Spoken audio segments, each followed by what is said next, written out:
So this far we have seen the isotopes and the periodic table elements. Here we are seeing the isotopic chart. So this is not for you, but I'm just going to mention what these things mean. Always remember to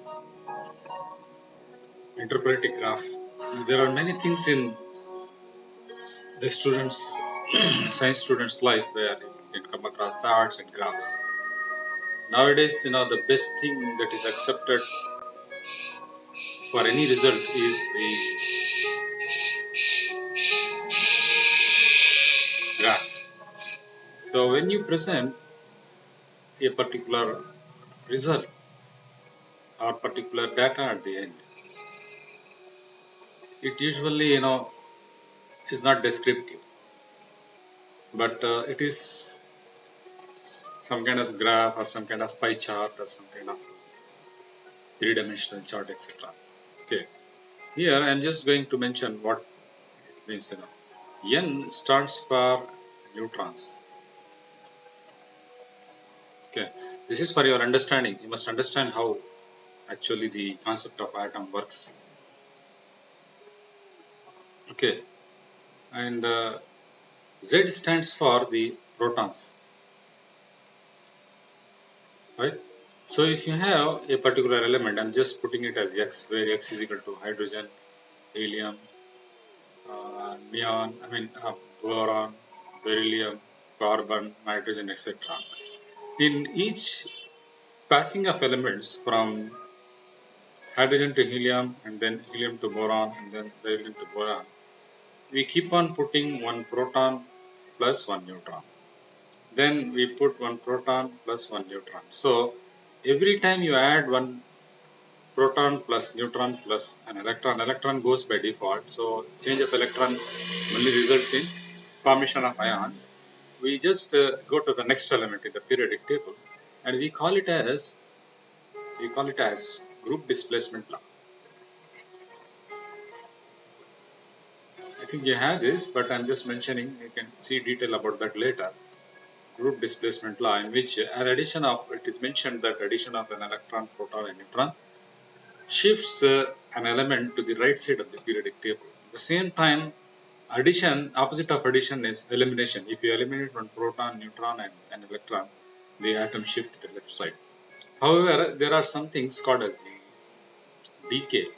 And this decay is dependent on the nature of the periodic table. You cannot change the periodic table properties. It is what we call it as the periodic properties. So what happens is, by decay, one electron, one proton, or one neutron is lost. When it is lost, the element shifts to left side of the periodic table. But what happens is, the proportion is not maintained. Proportion means, suppose if I have two protons in the case of helium, two protons means complementarily it should have two more neutrons. So 2 plus 2, 4, we write it like this. And this mentions, the top portion mentions proton plus neutron. Okay, this one proton mentions only the proton. So if you have two, always it will be a double limit. Okay, but in the case of chlorine, you can see that if it will be 17. Okay, but here you will have something like 35.46 or even 36, roughly a plus. 17 into 2 stands only at 34, but you are having some two additional things. These two additional things may be the neutrons, or in this case it is not neutron, in this case it is a fraction. Remember, we have seen the uh, weight of the proton is equal to 1.6 or something like this, right? This fraction adds up in the case of these things to give you some other integer. But in fact, what happens is, some extra neutron is added, it becomes an isotope. Okay, an isotope, is unstable.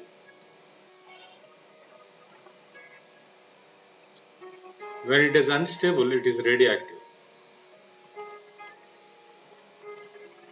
When it is radioactive, it emits radiations. And this is the thing that is harmful, right? Why are these things harmful? These things are harmful because they emit radiations. What is that radiation? Actually has got radiation, you call it as uh, alpha decay, and you call it as beta decay, and sometimes in the classification beta plus and beta minus decay. So this decay, for example, if you have an ion, it can decay to lower elements like, for example, nitrogen, carbon, hydrogen, and something like this. Okay, likewise, carbon also decays into some alpha particles. Okay, this carbon is is everywhere. It's an organic part. Okay, every living thing has got this. Therefore, we can predict how much amount of carbon is present in a particular living matter or particular dead matter, and depending on the amount of carbon, you can calculate the age of this. Okay, so here this is the neutron number and this is the proton number. As you can see that every time we add one proton and one neutron, the graph should go like this. The graph should go like this. Okay, it is like, if you place two hands like this, if you pull here and if you pull here, the linear pulling of the graph will be something like this. இந்த இடத்துல force கொடுக்குறீங்க, இந்த இடத்துல force கொடுக்குறீங்க, ரெண்டு கை இப்படி வச்சுட்டு கொடுத்தீங்கன்னா உங்களுக்கு டைரக்ஷன் இருக்கு, நடுவில் ஒரு பொசிஷன் இருக்கும். Okay, so that is we call it as the linearly, அதுக்கு தகுந்த மாதிரி சேஞ்ச் ஆகுதுன்னு அர்த்தம். But what happens here is there are some other elements found around this. There are some elements found on this. So this region, is full of some of the isotopes which are lower, and this is the line should actually go here, and you have a lot of such things here. That means, chlorine can exist in different isomers. Chlorine should actually have 35, or bromine should have 79. But it has got bromine 80, and it has got bromine 81, and even in case bromine 82. So extra neutrons are added. The addition of extra neutrons results in the formation of so many isotopes. These isotopes are radioactive. The stable one is this one. After this, it doesn't decay. So if you have 82, it decays to 81. If you have 81, it decays to 80, and it emits an alpha particle or beta minus or gamma radiation. So many things are there that you need to go into the details. But what I am going to convey here is that every element is going to have isotope. Oxygen, which we inhale, is having a atomic number of 8. Therefore, it is 16. Okay, this is the most stable oxygen. But what happens is oxygen 17 may be there, or even oxygen 18 may be there, or even oxygen 16 may be there. And these are all unstable. So the unstable parts, will be here plotted in this. Only the stable parts where n is equal to z. Number of neutrons is equal to number of protons. If the equality is maintained, it becomes a straight line, and these atoms are very, very stable. That is what is mentioned there. Okay. So we now move on to the next part. Here you can see that chart of the nucleides. Okay, the same number of neutrons are there, and this is the proton. Z means it stands for the proton. So you can see that carbon is having a atomic weight of 12, and boron atomic weight of 10, and beryllium atomic weight of 9. And there are some isotopes pertaining to that. We call it as C8, C9, C10. It's just a small. The life of this is 20.3 minutes. 20 நிமிஷத்துக்கு அப்புறம் அது காணாம போயிடும். 19 நிமிஷத்துக்கு செகண்டுக்கு அப்புறம் இது காணாம போயிடும். 127 microseconds அப்புறம் இது காணாம போயிடும். That is, these are all unstable. So there are hundreds of nucleides that are unstable, and only these unstable nucleides constitute the nuclear chemistry. And general chemistry is connected only with the electrons only. That is what I am saying. Okay, here are some facts about the nuclear reactions. This is an information you should always try not to forget it, or try to remember it. The nuclear reactions involve changes in an atom's nucleus. Point 1. Isotopes when unstable nucleus are radioactive. That is what I have told you. It's also important. Unstable nucleus and will spontaneously undergo a nuclear reaction. A stable isotope will not spontaneously undergo a nuclear reaction. Stable na edu vandu number of protons and neutrons equal irukku. Here it can undergo the chemical reactions. Different isotopes undergo different types of changes. Different isotopes undergo different types of changes. Okay. A nucleus will gain or lose proton and neutron. So that is what I told you. If you have helium, it can lose proton. It can lose proton and neutron to become hydrogen, or it can gain proton plus neutron to become carbon 12. Okay, hydrogen 1. In the pakam minus alpha, in the pakam plus alpha. So that is what is nuclear chemistry is all about. That is high energy particles, electromagnetic radiation will be given up. High energy particles means beta minus or beta plus, and electromagnetic radiation like gamma radiation. இதெல்லாம் ஏன் முக்கியம் அப்படின்னா நாங்கள் இருக்கிற இடத்துல நிறைய radiations இருந்துகிட்டே இருக்கு. நீங்கள் ஓப்பன் ஸ்பேஸில் தெருவில் வந்தீங்கன்னா இல்லை கிரவுண்டில் போனீங்கன்னா உங்களுக்கு வந்து காஸ்மிக் ரேடியேஷன்ஸ் நிறைய இருக்கும், ஏகப்பட்டது இருக்கும். And these cosmic radiations will also be entering your head. There are so many studies in which the radiations are found to enter from outside, and we do not know what happens to these radiations after they enter the body. Already these radiations are filtered by the ozone layer at the top. Some harmful UV radiations are filtered, and then the Earth's magnetic field, Earth has got very huge magnetic field. It removes off all the gamma radiations. Otherwise, if the magnetic field is not there, all the gamma radiations will enter the air, and gamma radiations can interfere with human body genes and can cause cancer. Okay, so that means don't take magnetic field lightly. If the magnetic field does not exist, the life on Earth simply does not exist. All the radiations will enter the Earth and they will destroy the life with this. Okay, and then the next part is the type of radiations in which we are going to deal with the nuclear chemistry. Alpha, beta, and gamma particles. Alpha, beta, and gamma particles. Alpha particle is made up of 2 protons and neutrons and the nucleus of hydrogen atom. This is an essential point for you to remember. Can emit from a radioactive atom symbolized as alpha. Okay. Beta particle has 2 types. The 2 types is fast moving electrons and quite opposite magnitude, charge like this, beta plus and beta minus like that. So these two are just almost electron. A simple beta will be an electron only, fast moving electron only. Electron adhe slow in the electron, but adhe fast in the beta particle. Beta particle has got the capacity to initiate so many reactions. Okay, people living around huge magnetic field, electromagnetic field, they are prone to such attacks from gamma radiation and even beta radiation. Okay. Then the third is the gamma rays, where high energy electromagnetic radiation from an excited nucleus. Excited nucleus. It's not an ordinary nucleus. Excited means literal meaning is ground. Ground state வந்து lower state. Excited வந்து ரொம்ப high energetic அப்படின்னு.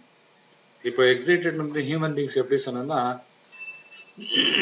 சாதாரண எதுவுமே ஒரு feeling இல்லாமல் இருந்தோம்னா அது கிரவுண்ட் ஸ்டேட்னு சொல்லுவோம். நமக்கு ஏதாவது ஒரு குட் நியூஸ் வந்துச்சுன்னா சந்தோஷப்படுறோம் இல்லையா, சந்தோஷ டைம் வந்து அதுக்கு பேர் தான் வந்து எக்ஸைட்டட் ஸ்டேட்னு சொல்லுவோம். ஆஹா இன்னைக்கு ரொம்ப நல்லா இருக்குது. ஸோ எக்ஸைட்டட் இருக்கும்போது நம்ம பேரண்ட்ஸ் எக்ஸைட்டட் இருந்தாருன்னா ஏதாவது சொல்லி அந்த அவன்கிட்ட வேலை வாங்கிடலாம். So you wait for an excited state among the other persons to get something work done. But the same thing is happening with the electrons also. For something to get into the reaction, you need an excited state and some higher energy chemistry for that. Okay, so it usually does not result in the mass or charge. So idhula vandu massum kurayadu, chargeum kurayadu. Ena it neutral, with mass kadayadu. So it is given as gamma radiation. Okay. So this slide you need to remember and should not forget it, even if it is not asked in question. Okay. Now let us have a look into the penetrating power. எந்த அளவுக்கு அது உள்ள போகுது அப்படின்னு சொல்லி பார்க்கலாம். Radioactive source, suppose இதுதான். Okay. radioactive source அப்படின்னா நம்ம வந்து எது வச்சுக்கலாம்னா I can just take uranium 239 or radium 280 something like that. Okay, it emits three radiations. One is alpha, beta and gamma. Now if you have a paper, இந்த இடத்துல paper இருந்துச்சுன்னா பேப்பருக்குள்ள alpha particle stop ஆயிடும். இங்க பாருங்க, alpha particle is getting stop there, but beta particle is also going there, and then gamma particle is also going inside. Okay, பேப்பர்ல alpha particle stop ஆயிடுது.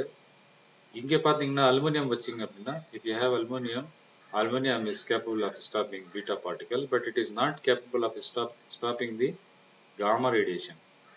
Gamma radiation இதுதான் gamma ray போட்டிருக்கோம். Okay, then if you have a concrete, it is fitted with lead, most probably it is fitted with lead, then it is stopped by that particular slab. Here you see it is also gamma ray. Okay, so paper can stop alpha, aluminum foil can stop beta, and concrete can stop the gamma radiation. So if you live in concrete building, that is why nuclear bunkers, in war zones, the people, countries used to build nuclear bunkers. பூமிக்குள்ள எங்கேயாவது அடியில போய் ஏதாவது வார் நடக்கும்போது அந்த இடத்துல gulf கண்ட்ரீஸ்லாம் நிறைய இடத்துல நியூக்ளியர் பங்கர்ஸ் பில்ட் பண்ணாங்க. அதுலலாம் என்ன இருக்கும், இதுதான் இருக்கும். இந்த லைனிங் எல்லாம் வந்து லெட்ல போட்டிருப்பாங்க, because lead stops all the radiations, and it doesn't allow to pass through that. Okay, here is an example of alpha decay. So you have to remember this also. An example is uranium 238. இங்க 92 protons இருக்கு இல்லையா, 92 protons and plus 92 neutrons பார்த்தீங்கன்னா இது எவ்வளவு வரணும் உங்களுக்கு, 184 வரணும். Okay, but இங்க எவ்வளவு இருக்குது, 238 இருக்கு. 184 கிட்டத்தட்ட 100 ஜாஸ்தி இருக்கு. அதனால ஏதாவது highly radioactive. 184 பதிலா எவ்வளவு இருக்கு, 238 இருக்கு. Therefore it is highly radioactive. Highly radioactive இருக்கிறதுனால என்ன ஆகுதுன்னா, it emits alpha particle. So அப்படியே போயிட்டே இருக்கும், ஆல்ஃபா பார்ட்டிகல் போயிட்டு 234 தோரியமாக மாறும். இது கூட போகும், அடுத்த எலிமெண்ட் போகும். பட் இதுதான் வந்து அந்த ஆல்ஃபா பார்ட்டிகல் வந்து actually it is mentioned as He42. Okay, so alpha decay you should not forget. When a nucleus undergoes alpha decay, it loses 2 protons and neutrons. A new element is produced with atomic number 2 less than and atomic mass less than the original. This is also very important for you to remember what happens in the case of the alpha decay. So now let us look into what happens into the beta decay. There are two types of beta decay. One is beta minus decay, the other one is the beta plus decay. It is also called as the positron emission. Okay, beta plus. In beta minus decay, a neutron decomposes into a proton and a beta particle. Neutron in mass இருக்கும், charge இருக்காது. எப்படி போகுது அது, beta plus மாதிரி decomposes a proton plus H11. Okay, இது வந்து charge, okay, but actual mass, இந்த mass ஈக்குவலா. அப்போ என்ன ஆகுதுன்னா, நியூட்ரான் வந்து புரோட்டானா மாறதுக்கு சான்ஸ் இருக்கு. நியூட்ரான் வந்து நியூட்ரலா இருக்கும், பட் புரோட்டான் பாசிட்டிவ் சார்ஜ் இருக்கும். ஒரு நியூட்ரல் பொருள் வந்து பாசிட்டிவ் பொருளை மாறதுக்கு என்ன சான்ஸ் இருக்கு, பீட்டா பிளஸ் டிகே நடந்துச்சுன்னா அந்த மாதிரி வரும். சாரி, பீட்டா மைனஸ் டிகே இருந்துச்சுன்னா அந்த மாதிரி வரும். In the case of the beta plus decay, a proton is converted into a neutron and a positron. A proton is, in the case of beta decay, proton is converted into a neutron, okay, and a positron. Positron தான் இதான். Okay. Here you can see that this reaction and this reaction. Quit. இங்க வந்து proton நியூட்ரானா மாறுது, இங்க neutron புரோட்டானா மாறுது. Neutron புரோட்டானா மாறுது, beta minus omit ஆகுது. Proton நியூட்ரானா மாறுது, பீட்டா பிளஸ் மாறுது. Okay, this is also very important for you to understand, because we have to find out how elements are getting converted. So some examples are already given there. So let us just have a glance at it before moving to the next slide, where you can see that the nucleus with one less neutron and one more proton is here. and this is a beta particle that is emitted, and this is an anti-neutrino. This you don't go. This is a high energy particle.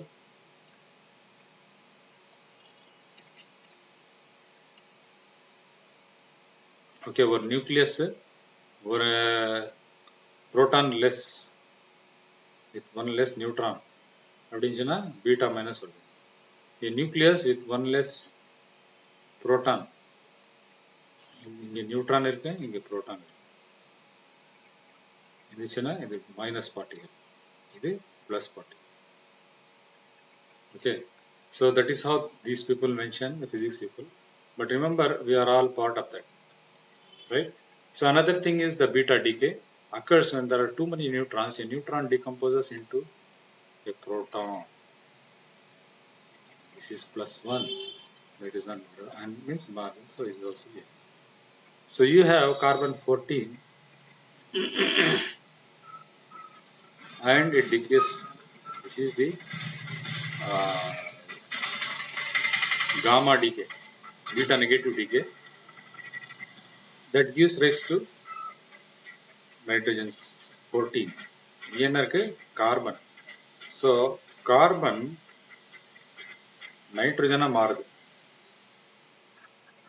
Periodic டேபிள்ல carbon லெஃப்ட்ல இருக்கும், ரைட்ல வந்து nitrogen இருக்கும், அதுக்கு ரைட்ல வந்து oxygen இருக்கும். ஸோ கார்பன் வந்து நைட்ரஜனா மாறணும் அப்படின்னா ஒரு பீட்டா மைனஸ் டிகே நடக்கும். நைட்ரஜன் வந்து ஆக்சிஜனா மாறணும்னா ஒரு பீட்டா மைனஸ் டிகே நடக்கும்.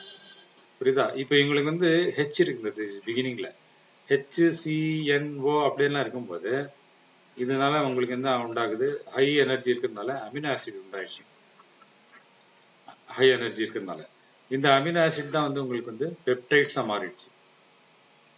ஓகே, இந்த பெப்டைட்ஸ் தான் உங்களுக்கு வந்து புரோட்டீன்ஸா மாறிடுச்சு.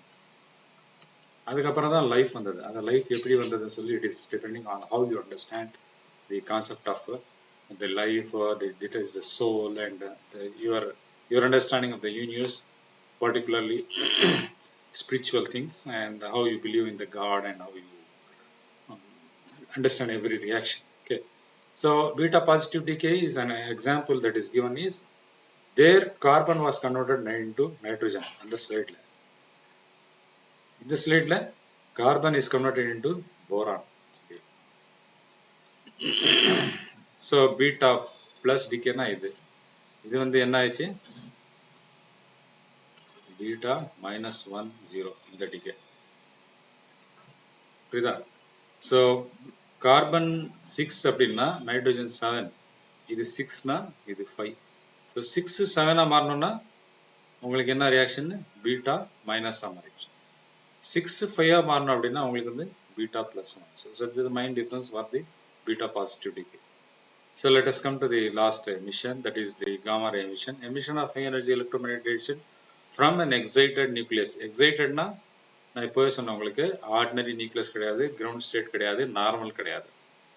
நீங்கள் எல்லாம் வந்து இப்போ லேப்ல ரியாக்ஷன் பண்ணிட்டு வரீங்கன்னா என்ன பண்ணுறீங்க? எல்லாம் மிக்சிங் பண்ணுறீங்க, ஹீட் பண்ணுறீங்க, மேக்னெட்டிக் ஸ்டியர் பண்ணுறீங்க, எக்ஸ்ரே பாஸ் பண்ணுறீங்க, pressure reduce பண்ணுறீங்க, temperature increase பண்ணுறீங்க. You do so many things in the lab to just bring the ground state of the molecule to the excited state molecule. So likewise you require some high energy particle, like for example cyclotron or linear accelerator to convert an ordinary nucleus into the excited state, and often it occurs with alpha or beta decay as a way to release energy. So here you can see cobalt is converted into nickel with an emission of the beta particle like this. So cobalt is 27 and nickel is 28, the number.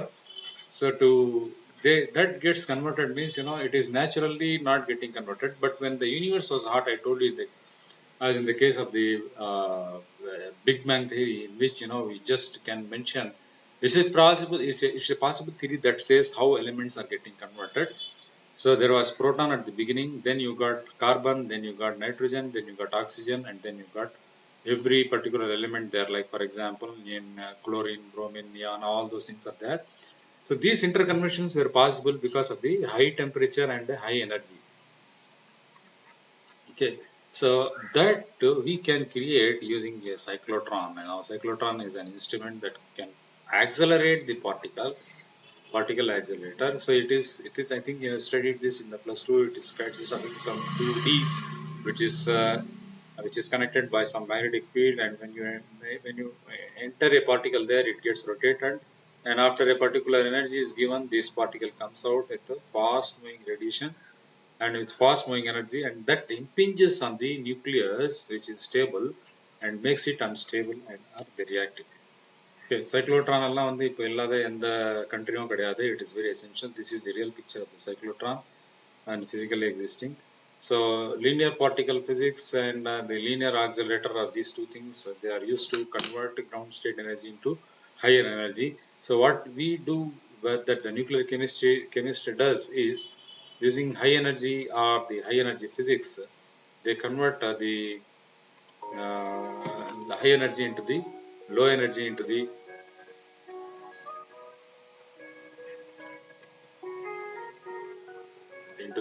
high energy nucleus.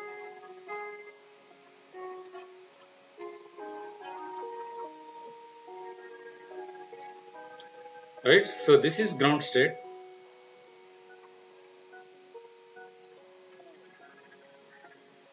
Okay, this is ground state,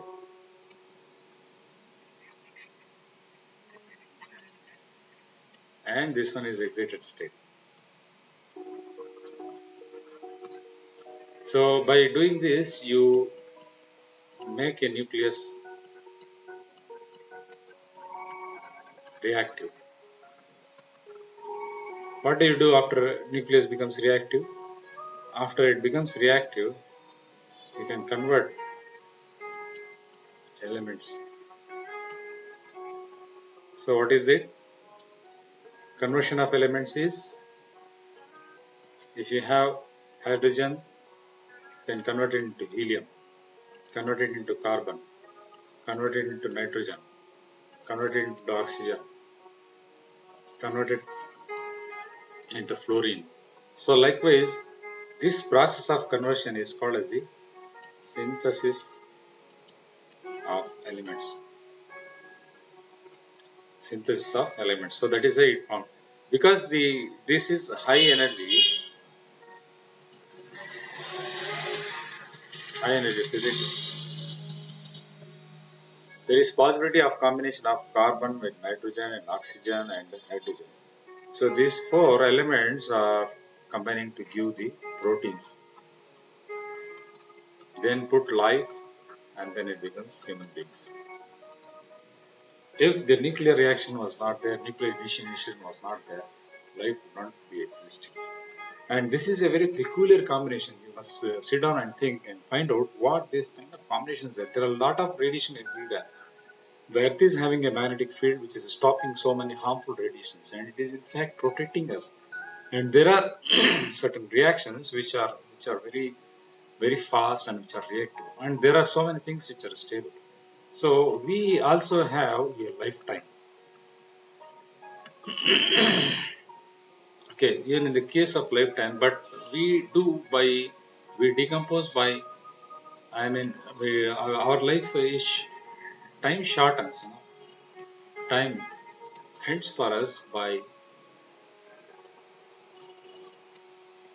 chemical decomposition. Okay, but if you have nuclear decomposition,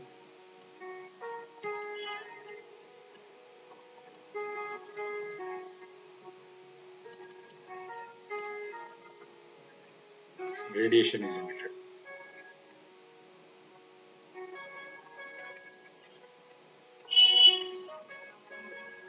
Okay, so this far now I think you understood the concept of nucleus and all those things. So I am stopping here. So let us go into the more specific things in the next class. Thank you for joining.